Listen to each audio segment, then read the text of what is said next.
గుంటూరు తూర్పు, పశ్చిమ, ప్రతిపాడు నియోజకవర్గాల్లో 25 కోట్ల రూపాయల పింఛన్లు పంపిణీ చేస్తున్నామని కేంద్ర సహాయ మంత్రి పెమ్మసాని చంద్రశేఖర్ తెలిపారు. 14వ డివిజన్లో జరిగిన పింఛన్ల పంపిణీ కార్యక్రమంలో పెమ్మసాని చంద్రశేఖర్, ఎమ్మెల్యే నజీర్ అహ్మద్ పాల్గొని లబ్ధిదారులకు నగదు అందజేశారు. రాష్ట్ర ఆర్థిక పరిస్థితి సక్రమంగా లేకున్నా ప్రతి నెల మొదటి తేదీన పింఛన్లు పంపిణీ చేస్తున్నామని తెలిపారు. సంక్షేమం, అభివృద్ధి రెండు కళ్లలా కూటమి ప్రభుత్వం పనిచేస్తుందన్నారు. ఏ రాష్ట్రంలో లేని విధంగా వృద్ధులకు 4,000 రూపాయల పెన్షన్లు పంపిణీ చేస్తున్నామన్నారు. గుర్తుపెట్టుకొని రేపు ఓట్లు వేసేటప్పుడు కరెక్ట్గా వేయాలి. అర్థమైందా?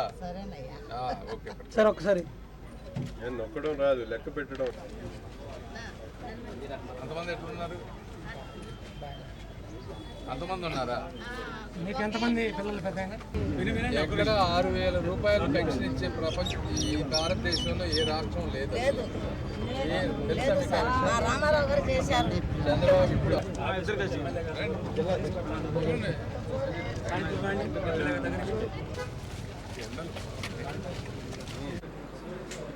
సిస్టర్ అండి, వీళ్ళిద్దరు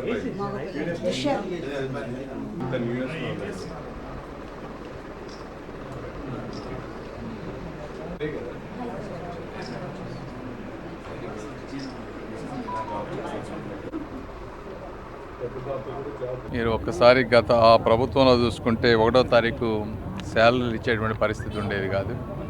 అలాంటిది ఈరోజు రాష్ట్రంలో విపరీతమైనటువంటి ఆర్థిక భారం ఉన్నా కూడా భారతదేశంలో ఎక్కడా లేని విధంగా, అదే కొద్దిగా గ్యాప్ కాదు, వేరే ప్రాంతాల్లో గ్యాప్ అంటే ఒక్కోసారి 3,000, 3,500 ఇచ్చి మనం 4,000, వేరే దగ్గర గ్యాప్ అనేది చాలా రాష్ట్రాల్లో 1,500 లోపు ఉంటుంది పెన్షన్. పక్క రాష్ట్రంలో 2,000 చిల్లర ఎంత ఉంది.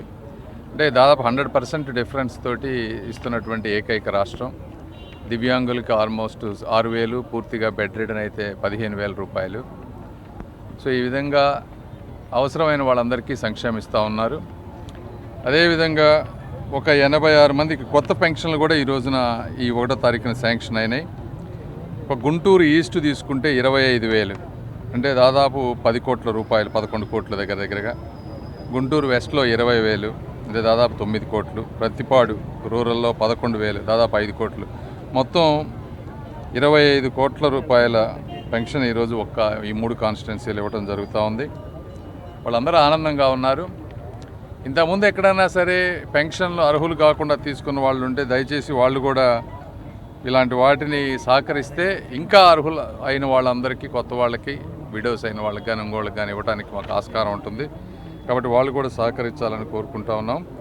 ఏదైనప్పటికీ ఈ విధంగా సంక్షేమాన్ని, అభివృద్ధిని రెండిటిని కూడా సమపాళలో చేసుకుంటూ బ్యాలెన్స్డ్ వేలో వెళుతున్నటువంటి అతి తక్కువ ప్రభుత్వాలలో దేశంలో ఇక్కడ ఉన్నటువంటి ఎన్డీఏ కూటమి ప్రభుత్వం తెలియజేసుకుంటా ఉన్నాను. మొదటి తారీఖు అంటే పెన్షన్ల పండుగ.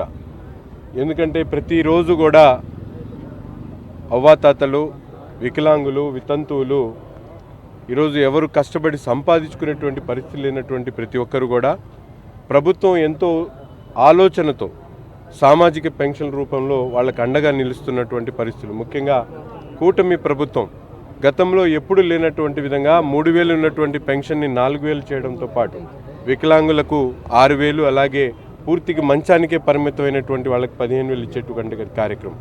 దాదాపు 1,100 కోట్ల రూపాయలతో ఈ కార్యక్రమాన్ని ప్రతి నెల ఎంత భారం అయినప్పుడు కూడా మోస్తున్నటువంటి ప్రభుత్వం ఈ కూటమి ప్రభుత్వం. పేద ప్రజల పక్షాన ఈరోజు ఎన్ని కార్యక్రమాలు, ఒక పక్కన సంక్షేమ కార్యక్రమాలతో పాటు ముఖ్యంగా పెన్షన్ల మీద దృష్టి సారించి గుంటూరు తూర్పు నియోజకవర్గంలో ఈరోజు కొత్తగా 36 మందికి పెన్షన్లు ఇచ్చేటువంటి కార్యక్రమం. ఎవరైతే పూర్తిగా అంగవైకల్యం ఉండినటువంటి వాళ్ళ దగ్గర నుండి వితంతువుల వరకు కొత్త పెన్షన్లు కూడా ఇచ్చేటువంటి కార్యక్రమాన్ని ఈరోజు ప్రభుత్వం తీసుకోవడం చాలా సంతోషం. గతంలో ఒక వ్యక్తి చనిపోతే, ఆ ఇంట్లో ఉన్నటువంటి మగవారి చనిపోతే మహిళకు పెన్షన్ ఇవ్వడానికి మళ్ళీ కొత్త పెన్షన్లు వచ్చేటువంటి పరిస్థితులు ఉండేవి. కానీ మన ప్రభుత్వం ఎంతో, చంద్రబాబు నాయుడు గారి ఆలోచన విధానం మనందరం కూడా ఒకసారి గమనించాలి. స్పౌస్ పెన్షన్ల పేరుతో ఆ ఇంట్లో ఉన్నటువంటి అర్హత కలిగినటువంటి మహిళకి వెంటనే పెన్షన్లు ఇచ్చేటువంటి కార్యక్రమం. ఈ విధమైనటువంటి మానవతా దృక్పథంతో ఈ ప్రభుత్వం ముందుకు సాగుతూ ఉంది.